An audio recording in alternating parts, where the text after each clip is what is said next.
If I wake up one day and it's a worst case scenario, the banks are shutting down, the dollar has collapsed. I'm not trying to be an alarmist here, but think through your daily life and think, okay, if X happens, how do I deal with that? How will Bitcoin perform, do you think, in a recession and a depression?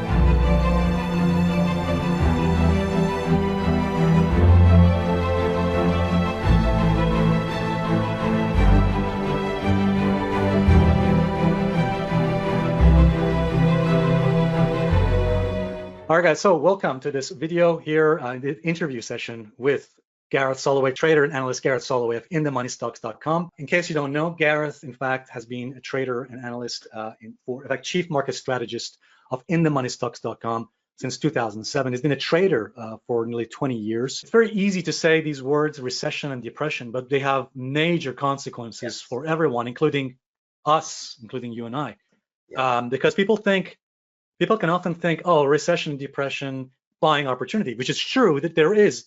I mean, I watched an interview you did, Gareth, where I think there was a good point there.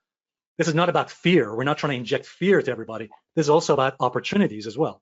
And preparation, And preparation. I mean, famously, a lot of people who have been patient and been disciplined have made tremendous amounts of wealth by buying at the end or the bottom of a major bear market, or indeed even shorting a major bear market.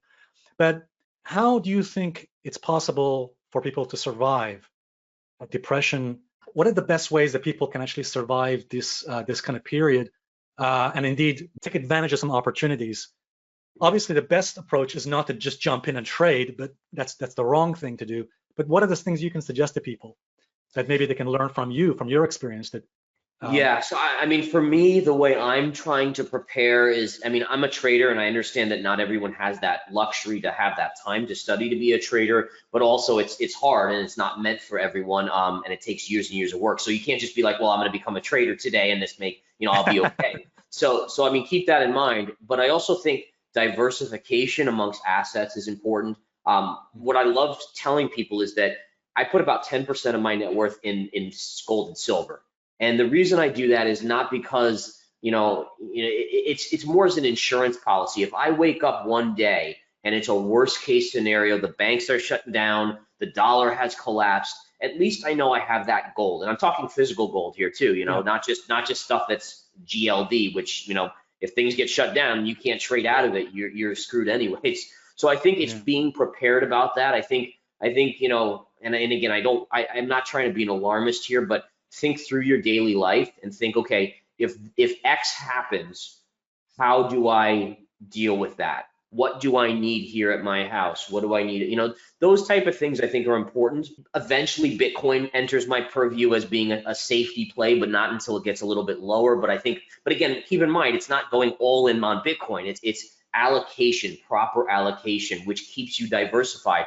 And think about this, is you might have a bunch of money in the bank, but if the dollar collapses, that's worthless. But if you diversified 10% in gold and maybe some in Bitcoin, you might still be made whole even with that collapse in the dollar. And I think that's the key, is thinking out all the possibilities and trying to plug those holes. And again, there's possibilities I'm probably not even thinking of, but I do recommend people kind of take a look at their lives and think about that.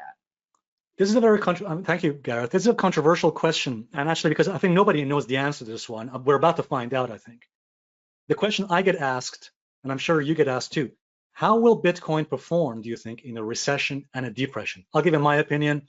I'm doubtful it's going to do very well, because similar with the stock market, both are risk-on classes, and I don't think they're going to do well. But I could be wrong. What is your view?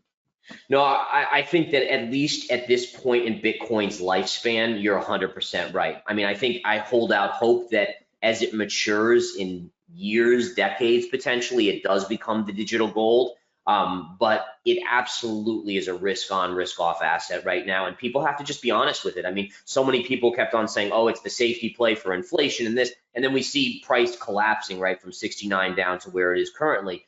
So eventually it gets low enough where the risk reward starts to make sense for me, but it's just not there. And just like any asset, you don't know the future. No one does. I don't know it. So you still want to diversify and make sure you have a wide array of assets, not just Bitcoin. Thanks, Gareth.